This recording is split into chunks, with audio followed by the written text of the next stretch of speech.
Hey, what's up, Jeff? Quick demo video for you. I was going to wait a little bit to do this one because some things aren't quite ready. I know you're excited about this fallen, so I'm going to try to get this done as carefully as I can. I've got a couple sabers from you. First is the set of Ahsokas. So I just put the bits and pieces on these guys. These are static props for you. So what I did was everything that needed to be adhesed down like this, and not so much on the Shoto, but just this. And then on the Sheen, you got the box, these greeblies here, the ears, stuff like that. I used E6000 to put everything together. That way it'll hold nice and tight for you. It's cured for a couple days now, but it's easy to take off in case you ever want to get these installed in the future. But it should hold up pretty well to whatever you do as far as display purposes. And then on each of these, you have a switch right here and right here. I just went in with a piece of heat tape and taped them to the inside and made them pop out that way. So when you look in there, if you see tape, that's what's going on there. Just that was about the only way to get those switches there to stay in place. So that's the Ahsokas. Now let's get to the Fallen. I know that you had a lot of concerns about this guy. I know this doesn't look very impressive by itself, but this is all you sent me. I did a complete rebuild, as you know. When you got this, I'm not going to name the company. I didn't name it on my page when I posted pictures of it. If that's something that you want to do, you can go ahead and do that. But I'll just let you know what I did. The company that did this for you told you that an auxiliary switch couldn't be used because of the design of the saber. That was pretty strange to me, but I went ahead and I took out their chassis. I don't have it in front of me. I did send you some pictures of it though. They had an auxiliary switch wired in, but it was missing the actual switch. They had the tactile switch wired in.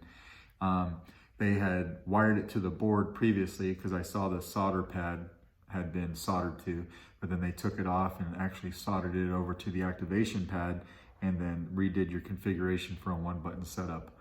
So it was attempted on this guy, but you were missing the plunger switch. When I took everything apart, the inside of the plunger switch from the original one that screws onto it and keeps it in place actually fell out. So you had the bottom piece, but not the top piece. When you and I had talked about redoing this, I wasn't sure I was going to be able to give you an auxiliary switch without that piece.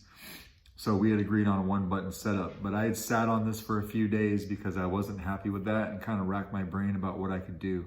So what I ended up doing was making my own brass plunger. If you could see it right there. I'm not a machinist, so this was done by hand with a Dremel and a file. Try to get it as best as I could, as low profile as I could, but still easy to press, which I'll show you here in a second when I fire it up. I think it came out really nice.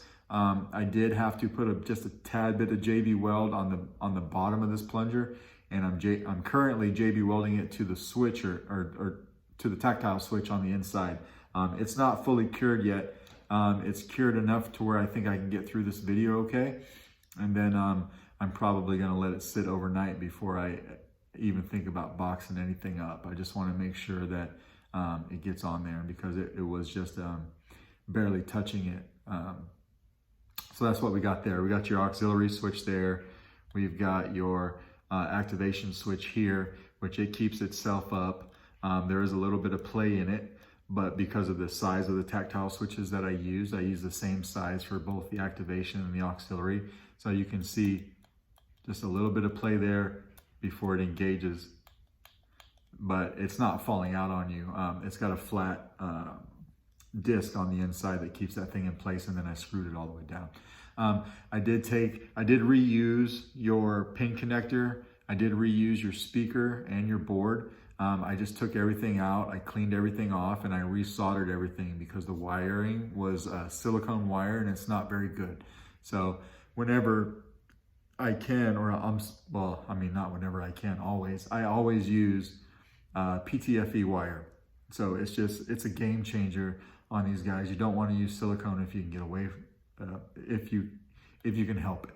So you do have a removable battery system. So what you see here, that's your power wire and your speaker wires running over to your board, which you don't see right here.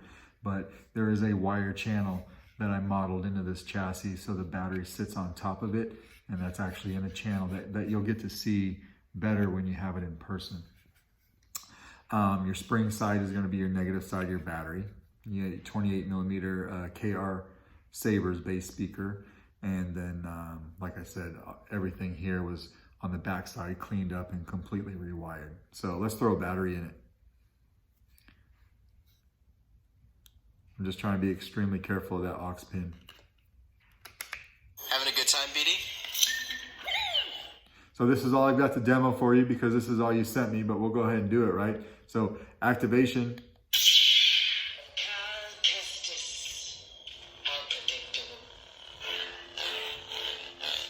Auxiliary.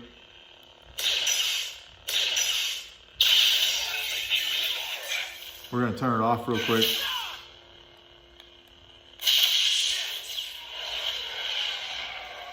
After it gets through its Thanks for the help back there. there we go. You saved my life. Now I've got a 1-inch diameter test blade here we're going to go ahead and throw in. I don't need to use the set screw to hold the blade in because it's a very tight blade socket.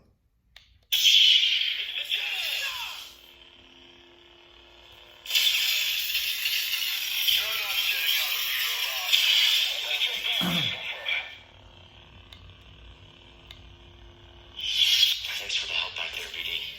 You saved my life. And we're going to use your auxiliary to switch sound fonts.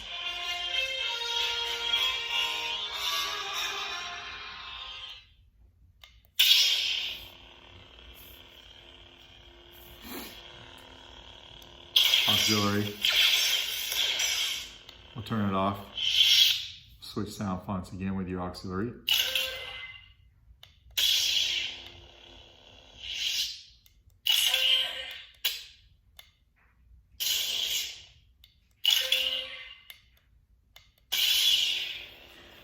I'm just cycling through the sound fonts that you had on here so you can see the different colors, and then you can see how the auxiliary button is functioning. We'll do it again.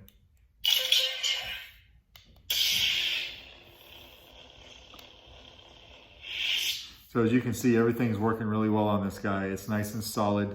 So you're going to feel a good tactile feel on your power button. You're going to feel a good tactile feel on your auxiliary switch. This is my chassis that I designed, and I've installed probably 6 or 7 of these guys.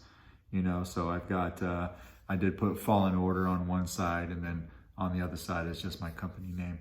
But everything worked out well, man. It's nice and solid. It's not going to move around on you, and I think that you'll be happy. Thanks.